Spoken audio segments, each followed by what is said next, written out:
السلام عليكم ورحمة الله وبركاته.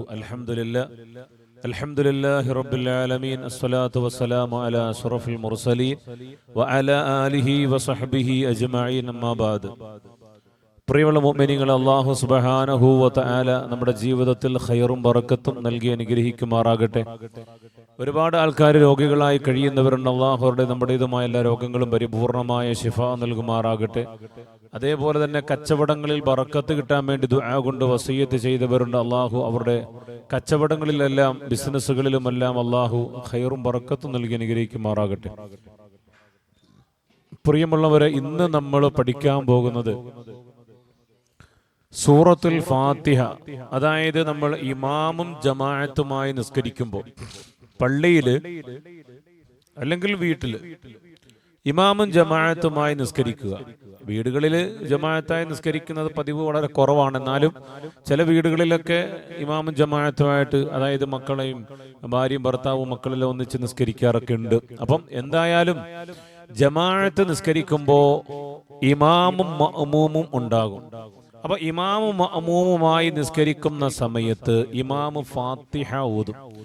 ഈ ഫാത്തിഹ ഓതിക്കഴിഞ്ഞാൽ ഈ ഫാത്തിഹയുടെ അവസാനം ആമീൻ പറയുന്നുണ്ട്. ഫാത്തിഹയുടെ അവസാനം ആമീൻ പറയുന്നുണ്ട്. നമ്മളെല്ലാവരും അത് കേട്ടിട്ട് ആമീൻ പറയാറുണ്ട്. എന്നാൽ എങ്ങനെയാണ് ആമീൻ പറയേണ്ടത്?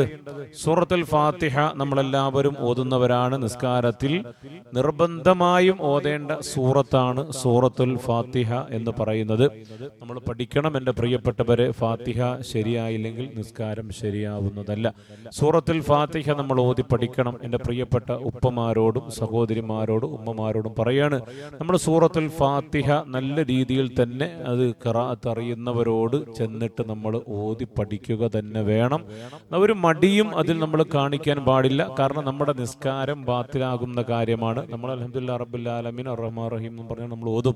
പക്ഷെ സൂറത്തുൽ ഫാത്തിഹ നമ്മൾ പഠിച്ചാലും തീരാത്ത വലിയൊരു ബഹറാണ്. അപ്പോൾ അതുകൊണ്ട് തന്നെ എൻ്റെ പ്രിയപ്പെട്ട മുഅ്മിനീങ്ങളെ, സൂറത്തുൽ ഫാത്തിഹ നമ്മൾ നല്ലതുപോലെ ഓതി പഠിക്കണം. അപ്പോൾ സൂറത്തുൽ ഫാത്തിഹയിൽ ആദ്യമായിട്ട് അള്ളാഹുവിനെ പ്രകീർത്തിച്ചുകൊണ്ടുള്ള ആയത്തുകളാണുള്ളത്. അതിനുശേഷം അള്ളാഹുവിൻ്റെ ഇലാഹി ഏകത്വത്തിനെ കുറിച്ചുള്ള ഏകത്വത്തിൻ്റെ പ്രഖ്യാപനമാണ് പിന്നീടുള്ള ആയത്തുകൾ. പിന്നീട് ദുആയുടെ പ്രാരംഭം, പിന്നീട് ദുആയാണ് അല്ലേ. പിന്നീട് ദുആകൾ അള്ളാഹുവിനോട് ദുആ ചെയ്ത് ചോദിക്കുന്ന ആയത്തുകളാണ് പിന്നെ വരുന്നത്. അപ്പോൾ ആ ദുആയ്ക്ക് ശേഷം ഒരു ആമീൻ പറയുന്നുണ്ട്.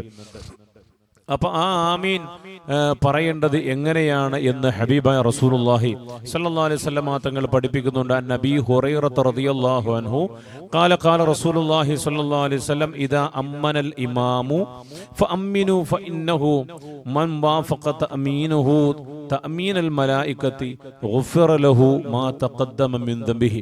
ഹബീബായ റസൂലുള്ളാഹി സ്വല്ലല്ലാഹു അലൈഹി വസല്ലം തങ്ങൾ പഠിപ്പിക്കുന്നുണ്ട്, ഇമാം ആമീൻ പറയുന്ന വേളയിൽ തന്നെ ഇമാമിനോട് യോജിച്ചുകൊണ്ട് മഅ്മൂമിങ്ങൾ ആമീൻ പറഞ്ഞു കഴിഞ്ഞാൽ ആ സമയത്ത് അവരോടൊപ്പം മലായികത്തുകളും യോജിക്കുന്നതാണ്.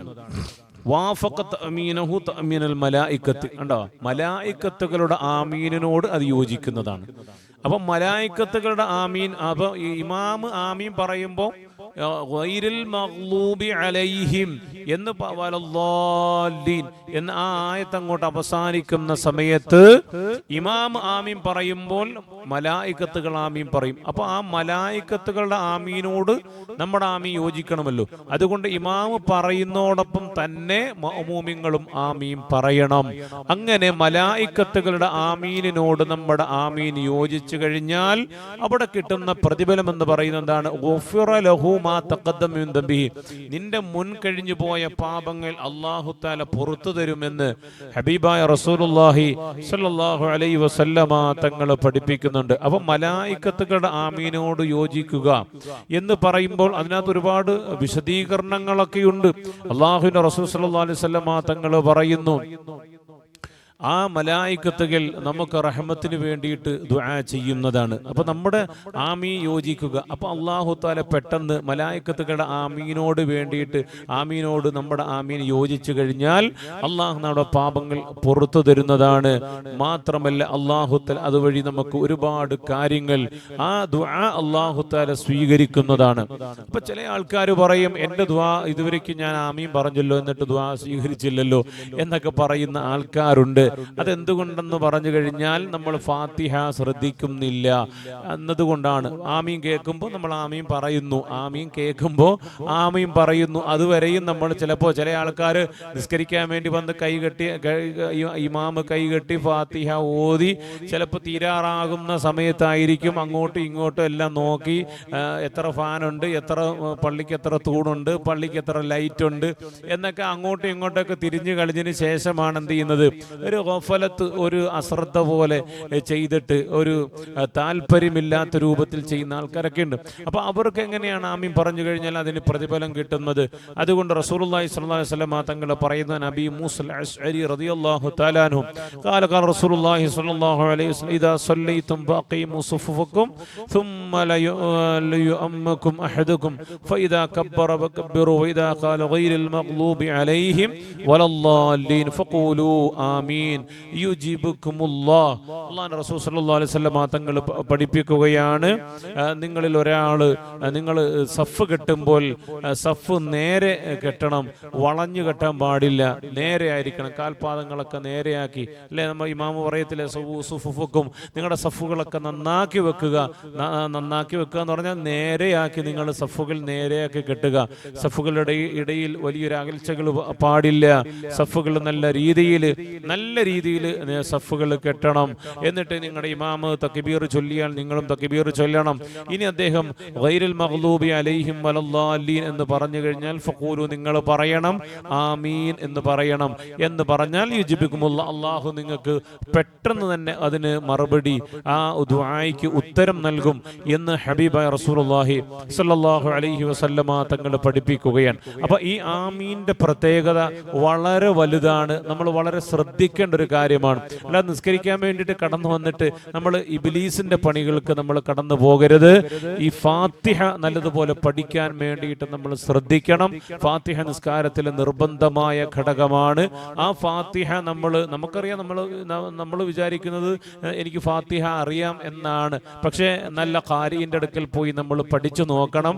അപ്പോൾ നമുക്കറിയാം നമ്മുടെ അരിയിൽ ഒരുപാട് മോശമായ അരികളുണ്ട്, അതിനകത്തിൽ പുഴുക്കളുണ്ട്, അതിനകത്തിൽ കതിരുകളുണ്ട്, അതിനകത്ത് മറ്റുള്ള വേസ്റ്റുകളുണ്ട് എന്ന് നമ്മൾ അന്നേരമാണ് മനസ്സിലാക്കുന്നത്.